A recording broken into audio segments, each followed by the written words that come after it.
दो तरह के मसीह लोग आपको मैं हर वक्त बताता हूं कि दो तरह के मसीह लोग हम अपने जीवन में देख सकते हैं। एक तरह के वो जो जिनकी गाड़ी में प्रभु यीशु मसीह हैं लेकिन ड्राइविंग सीट पे नहीं है, और दूसरी तरह के वो जिनकी कार में यीशु मसीह तो है लेकिन ड्राइविंग सीट पे।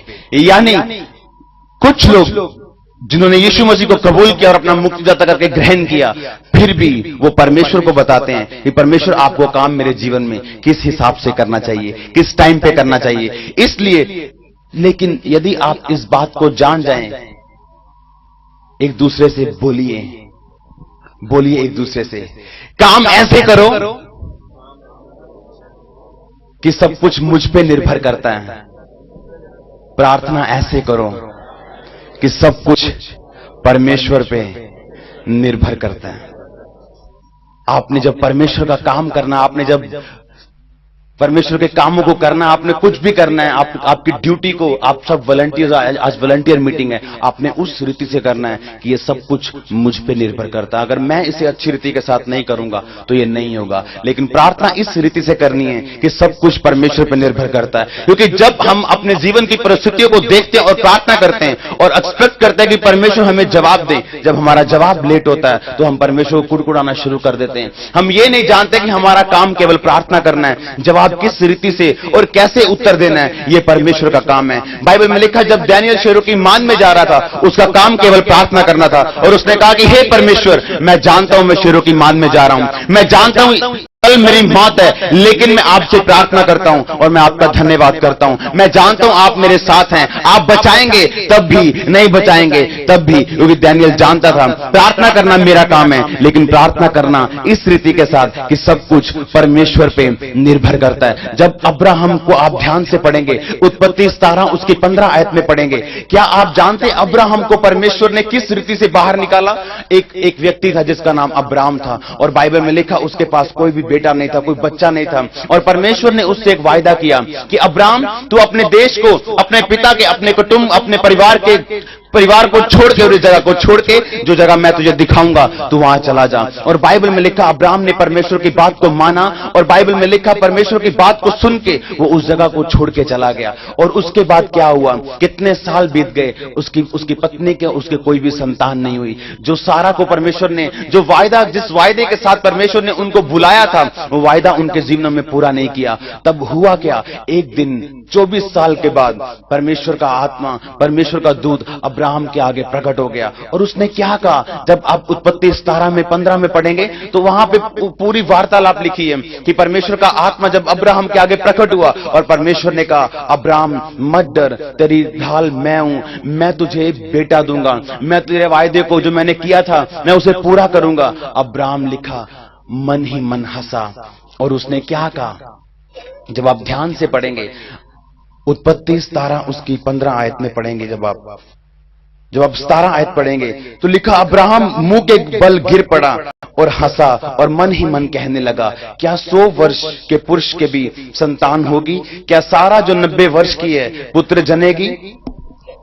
क्या आप समझ रहे हैं कि अब्राहम को विश्वास हो चुका था कि अब मेरे कोई भी संतान नहीं होगी। अब्राहम को यह फेथ हो चुका था कि जिस कारण परमेश्वर ने मुझे बुलाया था, जिस वायदे के साथ परमेश्वर ने मुझे कॉल दी थी और मुझे बुलाहट दी थी, अब वो वादा मेरे जीवन में पूरा नहीं होगा।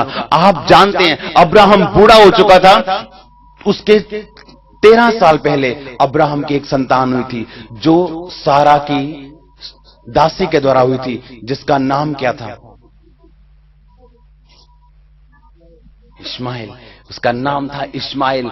इस्माइल जब अब्राहम के जीवन में हुआ, जब परमेश्वर ने उसे दिया, तब वो इतना बूढ़ा नहीं था, लेकिन अब वो टाइम आ चुका था जब वो बिल्कुल बूढ़ा हो चुका था, जब वो 100 साल का हो चुका था, और वो जानता था अब उसके कभी भी संतान नहीं हो सकती। वो जानता था कि अब उसके वो वायदा पूरा नहीं हो सकता, वो जानता था। लेकिन जब परमेश्वर ने उसे दर्शन दिया और बोला, तेरा अत्यंत प्रतिफल मैं हूं, और परमेश्वर ने उसे वायदे को याद करवाया, बाइबल में लिखा, तब उस परमेश्वर ने उसे कहा, तेरा नाम अब्राहम नहीं अब्राहम होगा, तेरी पत्नी सारे का नाम सारे नहीं सारा होगा। एक बात जिसके लिए मैं आपको बताना चाहता हूं वो ये है, अब्राहम को पता चल चुका था अब उसके कोई भी संतान नहीं होगी, फिर भी वो परमेश्वर के पीछे था।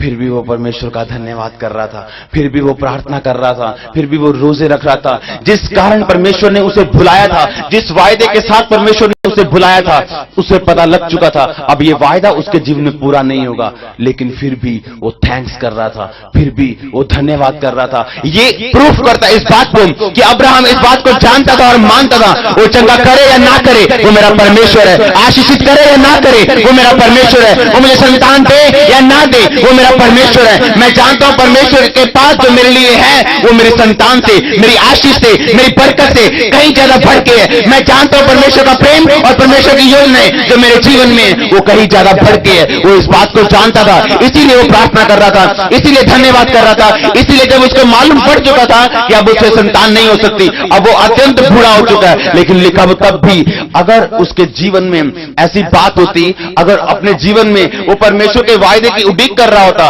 कि इस साल अगर वायदा पूरा नहीं किया तो प्रभु को छोड़ दूंगा, इस साल अगर वायदा पूरा नहीं किया तो प्रभु को छोड़ दूंगा, अब की बार अगर चंगा नहीं हुआ तो प्रभु को छोड़ दूंगा। लेकिन लिखा ये इस बात का सबूत था कि अब्राहम बोलता था कि वो चंगा करे ना करे लेकिन वो मेरा परमेश्वर है। तभी जब 24 साल के बाद परमेश्वर का आत्मा और परमेश्वर का दूत उसके सामने प्रकट हुआ, उसने फिर यही बात बोली कि क्या अब इस 100 साल के बूढ़े व्यक्ति का संतान होगी, क्या 90 साल की सारा भी पुत्र जनेगी? लेकिन परमेश्वर ने कहा हां ऐसा होगा, क्योंकि जो मेरे मुंह से निकल चुका है वो पूरा होगा। लेकिन एक बात आप याद रखिए, क्या परमेश्वर ने आपको चंगाई का वादा देने के बाद अपने पास बुलाया? क्या परमेश्वर ने बरकत का वादा देने के बाद आपको अपने पास बुलाया? और क्या आज भी आप बरकत का इंतजार कर रहे हैं? क्या आज भी आप उस वायदे के पूरे होने का इंतजार कर रहे हैं? एक बात याद रखिए, एक बात याद रखिए, परमेश्वर तब तक आपको परखेंगे जब तक आपका शरीर मर नहीं जाता है, यानी आप अपनी मैं में मर नहीं जाते। जब तक अब्राहम को अपने शरीर पे विश्वास था, बेटा नहीं हुआ।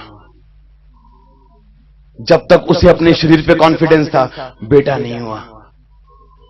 जब उसे पता चल गया अब मैं बूढ़ा हो चुका हूं, परमेश्वर प्रकट हो गए कि अब जब तुझको इम्पॉसिबल लगता है मैं पॉसिबल करूंगा।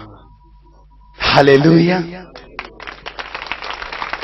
लेकिन परमेश्वर परख रहे थे अब्राहम को कि ये क्या करता है। जब अब भी मैं इसको संतान नहीं दे रहा हूं, अब भी जब मैं इसके जीवन में काम नहीं कर रहा हूं, तब ये क्या करता है, तब